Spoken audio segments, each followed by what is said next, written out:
Oke, assalamualaikum warahmatullahi wabarakatuh. Kembali lagi di konten percukuran. Oke teman-teman, apa kabar kalian semua?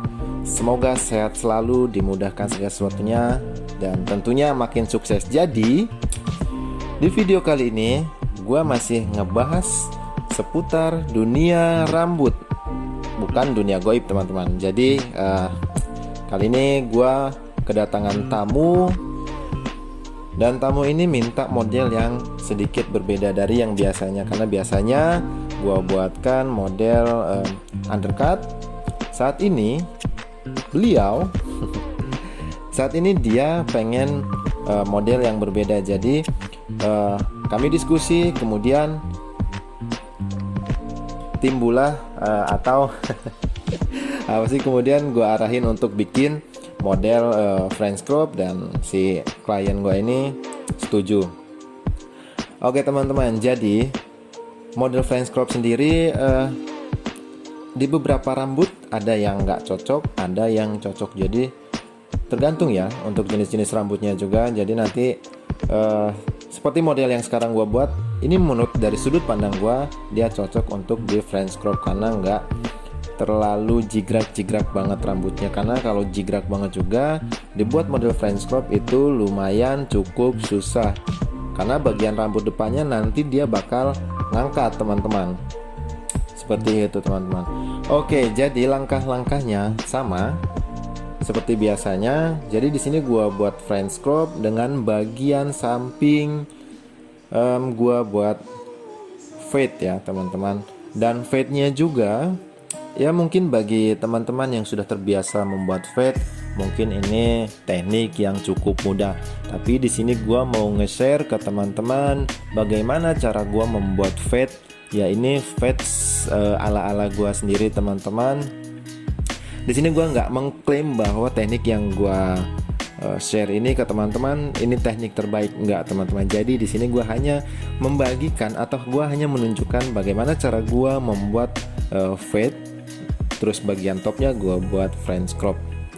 Oke, langkah-langkahnya. Jadi pertama tadi yang gue buat itu guideline atau garis pandu.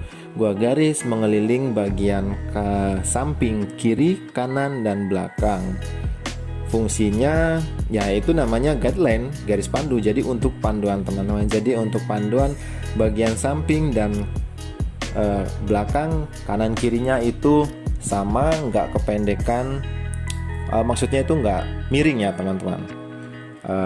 Jadi bagian kanan dan kirinya gradasinya juga sama tingkat ketinggiannya. Langkah selanjutnya setelah gue buat guideline yaitu gue habiskan bagian bawahnya tadi menggunakan trimmer. Oke, langsung saja teman-teman. Jadi seperti yang saat ini gue lakukan yaitu gue sedang memblending atau memperhalus bagian sampingnya. Tahapan-tahapannya sama. Jadi dari nggak pakai guard atau nggak pakai tapak sepatu, kemudian tinggal dimainkan leveringnya dari close, open, terus kemudian gua gunakan guard nomor 1, 0,5, 1, 1,5, dan seterusnya sampai terciptanya sebuah gradasi. Jadi apabila gradasinya belum harus, tinggal teman-teman mainkan leveringnya atau tuas bagian samping yang ada di mesin di bagian samping sebelah kiri. Oke teman-teman, jadi langkah saat ini yang sedang gua lakukan yaitu gua teknik clipper overcomb atau gerakan clipper dengan menggunakan sisir. Oke teman-teman, selanjutnya gua rapihkan bagian sampingnya atau bagian outline-nya atau line out. Ya, sudah mulai tercipta. Sudah mulai kelihatan teman-teman, tercipta.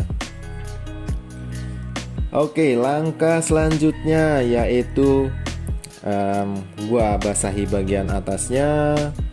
Fungsinya supaya lebih mudah dalam tahapan pemotongan. Jadi disisirnya juga lebih gampang. Oke, jadi teknik potong bagian atasnya ini ya teknik yang sehari-hari gue lakukan teman-teman. Jadi apabila teknik yang gue gunakan ini menurut teman-teman salah ya gue mohon maaf, karena di sini juga gue hanya menggunakan teknik yang menurut gue nyaman.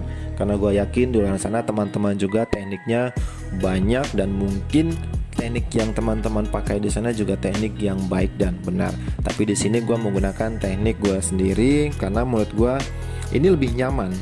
Jadi teman-teman juga mungkin seperti itu. Jadi yang penting hasil akhirnya itu sama. Oke, jadi gua potong bagian atasnya, gua buat kanan kirinya sama. Bagian poninya juga gua ratakan. Jadi gua usahakan bagian atasnya itu sama antara kanan dan kiri dan depan. Jadi ketika kering juga dia nggak ada yang lebih-lebih ke samping kanan ataupun kiri ataupun ke belakang. Dan depan juga ya tentunya itu yang paling utama karena ini namanya French crop. Oke teman-teman, jadi sudah mulai terlihat hasilnya. Nah, jadi kali ini gua blow setelah gua keramasin. Ya jadi seperti itu teman-teman langkah-langkah yang gua lakukan sehari-hari dalam membuat sebuah potongan model French crop.